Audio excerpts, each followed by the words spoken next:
Let's talk about the evolution of the mindset from going from the legacy market to the legal market. Well, what do you find in general with growers in Michigan? Uh, for me, anyways, the biggest mindset was being able to go into a legal market and not be worried about looking over my shoulder. Yeah, it's You a know nice that, feeling. yeah, that clears a lot out of the brain, so you can focus on other things. But the mindset, Michigan, we're a very blue collar Midwest state. Like we all work hard, we grind, That's right. you Yep. know, and that is probably the mindset that most people took out is they're gonna put their head down, they're gonna grind, they're gonna figure this out, they're gonna learn from others, and they're gonna take it as forward as they can.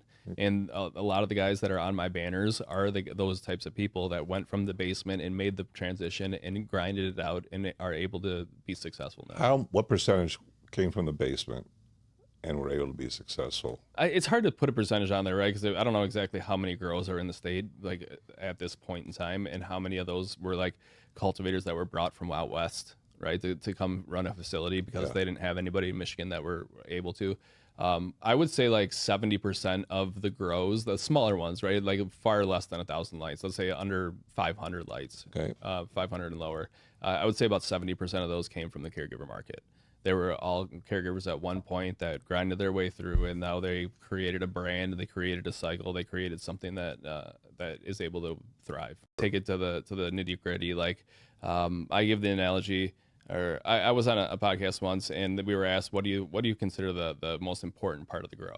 And there's a breeder on there that said genetics, and I understand where he's coming from, but I said environment. But he said, how do you? Well, how are you going to know you have Kobe or Jordan? I said, how are you going to know if you have Kobe or Jordan if they're playing on a basketball hoop and that's attached to a garage, Yeah. right? Wouldn't you rather put them on a court that's going to be really sustainable to show how they can actually perform? We have to provide that atmosphere, the court, for the plants to be able to thrive and survive. Yeah. And if we can create that extremely good atmosphere around the plants, and they don't have any hiccups and they don't have any stresses or any slowdowns, that's when we can maximize everything that we're doing.